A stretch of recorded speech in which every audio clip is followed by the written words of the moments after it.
नमस्कार, मैं हूं कुमार गजेंद्र। जनपद ऑन द स्पॉट में आपका स्वागत है। हमारे एक दूसरे social media platform podcast with Kumar Gajendra में भी आपका स्वागत है, जहां आप हमें सुन सकते हैं। आम आदमी पार्टी के बारे में तो आपने सुना ही होगा और ये भी जरूर सुना होगा, चोर मचाए शोर। आम आदमी पार्टी के लोग एक तो चोरी ऊपर से सीना जोरी वाली जो कहावत है उसी पर उतरे हुए हैं।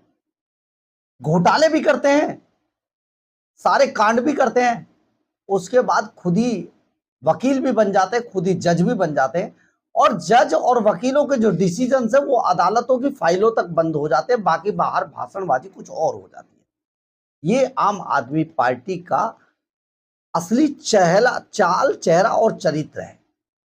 अब आप एक बात देखिए, अभी तक आपने नहीं सुना होगा कि कोई व्यक्ति जिसके घर पे रेड हुई हो और जो व्यक्ति सस्पेक्ट हो 5,590 करोड़ रुपए के घोटाले में, जो सस्पेक्ट है और जो जिस पर आरोप है कि दिल्ली के 24 अस्पतालों में जो बड़ा कंस्ट्रक्शन वर्क में जो घोटाला हुआ उसमें सौरभ भारद्वाज की बड़ी भूमिका है। और ये भूमिका ऐसे हम नहीं कह रहे, ये भूमिका तो खुद सत्येंद्र जैन जो पूर्व पीडब्ल्यूडी मिनिस्टर थे वो बता रहे। उन्होंने ईडी के बाहर ऑफिस से निकलने के बाद मीडिया से कहा कि भैया देखो, जिस वक्त ये पूरा काम हुआ, जिस वक्त ये साइन हुआ, जिस वक्त ये पूरा टेंडर हुए, उस वक्त मैं तो तिहाड़ जेल में बंद था, तो फिर मेरे पे क्यों? यानी कि सीधी सी बात है, जब मैं तिहाड़ जेल में बंद था उस वक्त जो भी तत्कालीन स्वास्थ्य मंत्री था उस पर लगना चाहिए आरोप। तो उन्होंने खुद इशारा किया कि आप सौरभ भारद्वाज को पकड़िए। और जब ईडी की रेड होती है 26 अगस्त को जब ईडी की रेड होती है सौरभ भारद्वाज के घर पर, और सौरभ भारद्वाज समेत 13 ठिकानों पर रेड होती है, तो उसमें सौरभ भारद्वाज शोर मचाने लगते हैं कि देखिए ईडी के अधिकारियों ने ये नहीं किया, ईडी के अधिकारियों ने वो नहीं किया।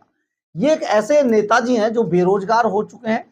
और इनके साथ एक चीज और भी जुड़ती है, जब ये मंत्री रहे इतने टाइम तक, ये जब लंबे समय तक मंत्री रहे स्वास्थ्य मंत्री, तो अरविंद केजरीवाल के सिर्फ चहेते थे इसलिए मंत्री थे, बाकी काम कुछ नहीं किया इन्होंने। एक भी काम सौरभ भारद्वाज बता दे। लेकिन आज जब इनके घर पर रेड हुई तो उस रेड के बाद हल्ला मचा रहे हैं। 26 अगस्त को इनके घर में रेड होती है। 27 तारीख को सौरभ भारद्वाज ने तुरंत, देर नहीं की, तुरंत सौरभ भारद्वाज ने गृह मंत्री अमित शाह को पत्र लिख दिया। इसके अलावा भी कई जगह कुछ लेटर भेजे गए और अटैच कर दिया गया, गृह मंत्री अमित शाह को भी टैग किया गया कि भैया देखिए ईडी के अधिकारियों ने बड़ा गलत काम किया है, मैं तो इतना बड़ा जज रहा हूं तो मुझे ही सब कुछ पता है, ऐसे ऐसे जांच एजेंसी ने बड़ा गलत काम किया भाई, इन पे एक्शन ले लो। और फिर उसमें कहा है कि जब मैंने शिकायत की है तो मतलब इस पर एक्शन भी नहीं हुआ। मतलब कमाल का चोर मचाए शोर सुना है ना आपने, तो ये वही चोर मचाए शोर वाला गेम था।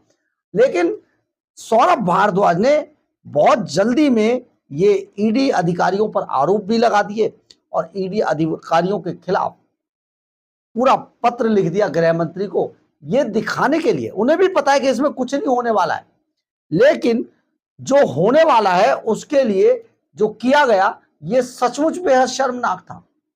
सौरभ भारद्वाज ने जिस तरीके से लगातार पत्र लिखा और लगातार इस पर हल्ला मचाने की कोशिश की गई, ये सचमुच आप सोचिए, सौरभ भारद्वाज कोई वकील थोड़ा है, अब तो ये सस्पेक्ट है। तो एक सस्पेक्ट को इतना राइट किसी ने नहीं दिया है कि वो इतने बड़ा बकर बकर करें। सौरभ भारद्वाज अदालत चले जाए, जाके कानूनी तरीके से लीगल ढंग से काम करे।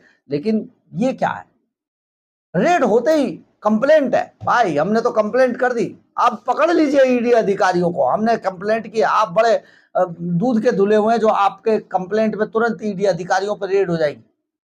लेकिन सौरभ भारद्वाज ऐसे ही है।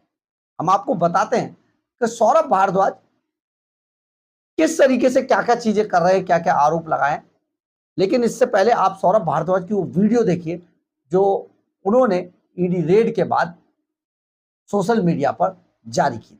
देखिए, 21-22 पेजों की मेरी स्टेटमेंट रिकॉर्ड करी, 8 बजे तक वो स्टेटमेंट पूरी हो गई उसको ईडी के असिस्टेंट डायरेक्टर मयंक अरोड़ा साहब ने अपने गूगल ड्राइव से, अपने लैपटॉप से मेरे घर के वाईफाई को इस्तेमाल करके किसी बीजेपी के आदमी से या अफसर से या वकील से शेयर किया। मुझे नहीं पता किससे शेयर किया, व्हाट्सएप पे शेयर किया। ये हिस्सा आपकी स्टेटमेंट का हटाना पड़ेगा। मैंने भाई कैसे हटा दोगे आप? अगर मैं 1-2 दिन में अरेस्ट हो गया, असिस्टेंट डायरेक्टर मयंक अरोड़ा साहब का जो लैपटॉप है उसको सीज करना चाहिए। मुझे डर है वो उस एविडेंस को डिस्ट्रॉय करेंगे। अफसर जो हैं एलजी के कारण उन आदेशों को नहीं मान रहे थे। एलजी विनय कुमार सक्सेना ने पूरी क्रिमिनल कॉन्स्पिरेसी रची है मुझे एक झूठे मुकदमे में फंसाने की। भाई अगर मेरे लिए काम करते तो 20 घंटे में ये सिर्फ एक एफिडेविट लेके गए मेरे घर से, और ये एफिडेविट मैंने ही दिया इनको। इलेक्शन कमीशन में जो मैंने एफिडेविट दे रखा है, तो इनकी तो तनख्वाह काट देनी चाहिए। क्या किया इन्होंने मेरे घर पे? और पूरे दिन लग के इन्होंने जो मेरी स्टेटमेंट रिकॉर्ड की, 43-44 क्वेश्चन उसके अंदर थे, 21-22 पेजों की मेरी स्टेटमेंट रिकॉर्ड करी। 8 बजे तक वो स्टेटमेंट पूरी हो गई। उसको ईडी के असिस्टेंट डायरेक्टर मयंक अरोड़ा साहब ने अपने गूगल ड्राइव से, अपने लैपटॉप से मेरे घर के वाईफाई को इस्तेमाल करके किसी बीजेपी के आदमी से या अफसर से या वकील से शेयर किया। मुझे नहीं पता किससे शेयर किया, व्हाट्सएप पे शेयर किया। उसके बाद वो वापिस आया। फिर ये उस मेरी स्टेटमेंट पे कुछ पैराग्राफ्स को हाईलाइट करके मेरे सामने लेके आए कि साहब हमें ये हिस्सा आपकी स्टेटमेंट का हटाना पड़ेगा। मैंने भाई कैसे हटा दोगे आप? स्टेटमेंट मेरी है। कह रहे नहीं सर ये ठीक नहीं है, ये इररिलेवेंट है। मैंने कहा that is court to decide, court decide करेगा। वो मेरी स्टेटमेंट तो वही होगी जो मैंने दी है। तो उस पर वो मामला फंस गया और लिहाजा वो मेरी स्टेटमेंट नहीं लेके गए। दूसरा, ये एफिडेविट है हाईकोर्ट का। उन्होंने जो पहला पंचनामा बनाया करीब 8 बजे, जिसपे मेरे साइन कराए, उसमें ये एफिडेविट हाईकोर्ट का लिस्ट ऑफ डॉक्यूमेंट्स में था जो इन्होंने सीज किया। उसके बाद रात को करीब 2 बजे दोबारा पंचनामा बनाया गया 27 तारीख का। उस पे विटनेसेस की एविडेंस दोबारा से उसके साइन लिए गए और उसमें इसको सीजर मेमो से हटा दिया गया। क्यों हटा दिया गया? क्योंकि मैंने बताया कि इस हाईकोर्ट के एफिडेविट में मेरे वो सारे मिनट्स ऑफ मीटिंग लगे हुए हैं जो इस बात को साबित करते हैं कि मैं अफसरों को बार बार आदेश देता रहा कि अस्पतालों को बनाओ और ऐसे बनाओ, और अफसर जो हैं एलजी के कारण उन आदेशों को नहीं मान रहे थे। मैंने उनको यह भी कहा अपने स्टेटमेंट में कि मेरे पास डॉक्यूमेंट्री एविडेंस है, वीडियो एविडेंस है, जो मैं आपको सही समय पे कोर्ट के आगे रखूंगा, जिसमें यह बात साबित करूंगा मैं एविडेंस बेस्ड कि एलजी विनय कुमार सक्सेना ने पूरी क्रिमिनल कॉन्स्पिरेसी रची है मुझे एक झूठे मुकदमे में फंसाने की।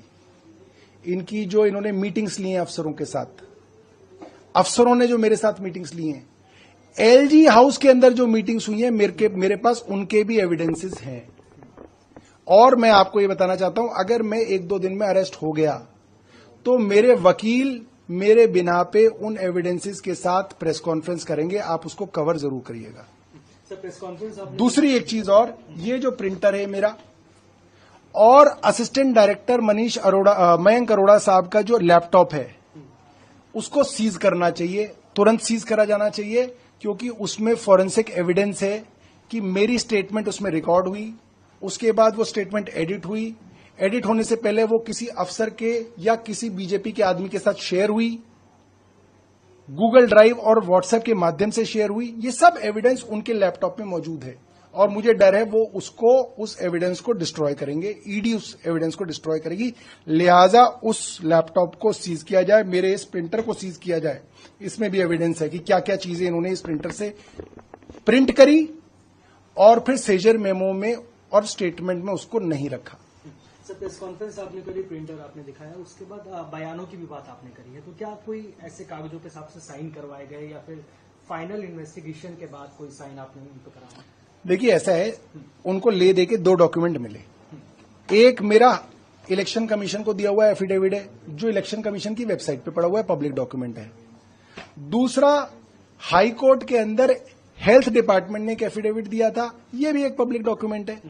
ये 2 डॉक्यूमेंट उन्होंने लिए और इन डॉक्यूमेंट्स पे मेरे से पहले पेज से 20 पेज तक, इस पे 1 पेज से लेकर 89 पेज तक साइन कराए। वो साइन 26 तारीख के हैं, क्योंकि वो करीब 8 साढ़े 7 बजे साइन कराए गए। मगर फिर रात को 2 बज गए, 27 तारीख हो गई।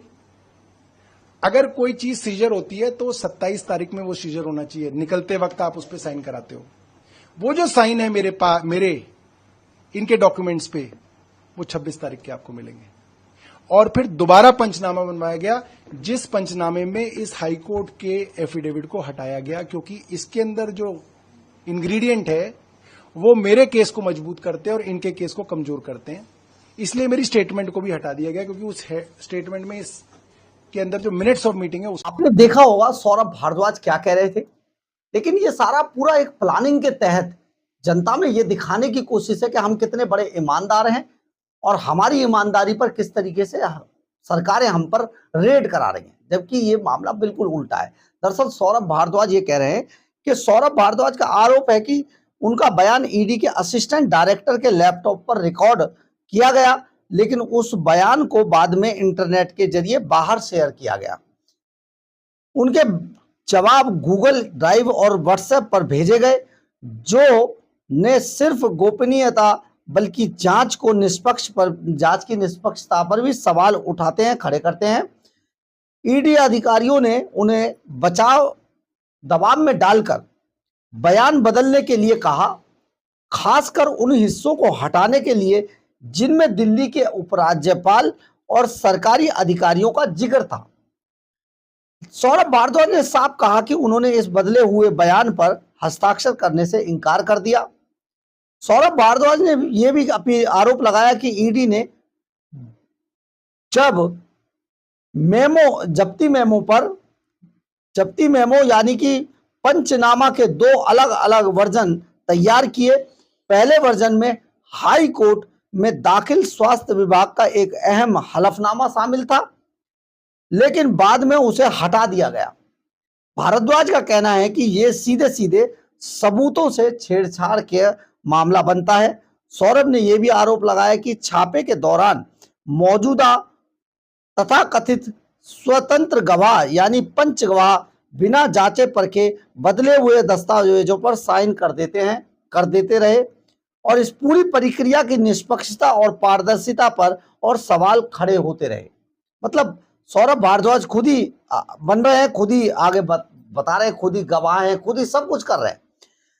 ईडी अफसर का लैपटॉप जब्त कर उनकी जांच हो, जो इनकी मांग है। अब मांग सुन लीजिए क्या क्या इन्होंने मांग रखी है। ये बड़े दूध के धुले हैं 5,590 करोड़ रुपए के घोटाले में, और उसके अलावा भी आप देखिए क्या क्या होता है इनके साथ। तो मांग भी कर रहे हैं। ईडी अफसरों का लैपटॉप जब्त कर उनकी जांच हो, उनके घर का प्रिंटर सील कर फॉरेंसिक जांच कराई जाए, दोनों डिवाइसों का स्वतंत्र एजेंसी से फॉरेंसिक परीक्षण कराया जाए, आरोपी अधिकारियों पर आंतरिक जांच बैठाई जाए। ये डिमांड्स हैं। आप सोचिए जरा, एक तो 5,590 करोड़ का सीधा सीधा, ऊपर से इनकी डिमांड और कंप्लेंट। सौरभ भारद्वाज, आप ये बातें अदालत में जाकर रिकॉर्ड कराइएगा। अब ये केस जा रहा है अदालत, जैसा भारतीय जनता पार्टी के लोग आरोप लगा रहे हैं। आप बताइए आपने अस्पतालों को क्यों लेट किया। असल में क्या है कि जो आम आदमी पार्टी है, इनके पास हर चीज का एक ऐसा जवाब है जो इनके पास रामबाण उसे ये समझते हैं, यानी कि जो काम ये करे उसका आरोप किसी दूसरे पर लगा दिया जाए। आप सोचिएगा जरा, जितने इन्होंने कर्मकांड दिल्ली के अंदर किए उन सबके आरोप एलजी पर डाल दिए, क्योंकि एलजी सर्वे सर्वा थे। ये तो शुक्र समझिए कि इन्होंने शीशमहल बनाने का आरोप एलजी पर नहीं डाला, शराब घोटाले का भी नहीं डाला, क्योंकि एलजी का उसमें भूमिका नहीं थी। नहीं तो भाई साहब ये तो एलजी को जेल ही भिजवा देते उसमें भी। जितने इन्होंने घोटाले किए उन सबके बारे में, अरे हाँ थोड़ा भूल गए हम, पिछले दिनों तो अरविंद केजरीवाल अपने लिए भारत रत्न मांग रहे थे भाई। कह रहे थे मुझे तो भारत रत्न मिलना चाहिए, मैंने तो एलजी के रहते हुए इतने काम करे। काम नहीं बताएंगे क्या किए। अगर अरविंद केजरीवाल तुम्हें चैलेंज है, मुफ्त की रेवड़ियों के अलावा एक काम दिल्ली में बता दीजिए। दिल्ली को बर्बाद करने के अलावा तुमने कोई काम नहीं किया, इसीलिए दिल्ली की जनता ने तुम्हें निकाल कर बाहर फेंक दिया। अगर आपने काम किया था तो दिल्ली की जनता ने तुम्हें हरा क्यों दिया भाई? ऐसा बीजेपी में क्या लाल लटक रहे थे? बीजेपी के लिए ऐसा कुछ नहीं था, लेकिन आपके खिलाफ बीजेपी से प्यार नहीं था, लेकिन तुमसे लोगों को अब गुस्सा था। उस गुस्से के कारण अब आप जो है, सोचिए आपके साथ क्या हुआ, आपको निकाल कर बाहर फेंक दिया। आपने जिस तरीके के कुकर्म दिल्ली में किए हैं, घोटाले पर घोटाले, शीश महल, ग्लॉस्टर गाड़ी, सुरक्षा की गाड़ियां, वीवीआईपी कल्चर, शराब घोटाला, कमाल कमाल के काम किए हैं भाई साहब। इतने पाप कि दिल्ली ने आपको निकालकर बाहर फेंक दिया। सोचिए जरा, आप हारे हुए लोग हैं और अब तो एमसीडी से भी बाहर कर दिए गए, यानी कि आप में अब कोई दम नहीं है। अब तुम्हें जल्दी सी वही झाड़ू लगी है तुम्हारे साथ, अब तो और लग जाएगी, पंजाब में भी लगेगी, लेकिन बाज नहीं आ रहे आम आदमी पार्टी के लोग। आम आदमी पार्टी के नेता खामा खां आरोप प्रत्यारोप करके बातों को उलझाना चाहते हैं। उनके चंद बचे कुचे आम आदमी पार्टी के लोग तालियां बजा रहे हैं, लेकिन उन्हें भी पता है कि अब आम आदमी पार्टी में कोई दम रहा नहीं है। दिल्ली के अंदर ही नहीं, पूरे देश के अंदर अरविंद केजरीवाल के उस मफलर मैन लुक की पोल खुल चुकी है। वो टोपी लगाकर झाड़ू लेकर तुम्हारा आना सचमुच झाड़ू ही लग गई भाई। तो आप सोचिए, अभी ईडी की सिर्फ रेड हुई है, उस पर ही आरोप देखिए, सीधे गृह मंत्री को चिट्ठी लिख देना, कोई भी लिख सकता है।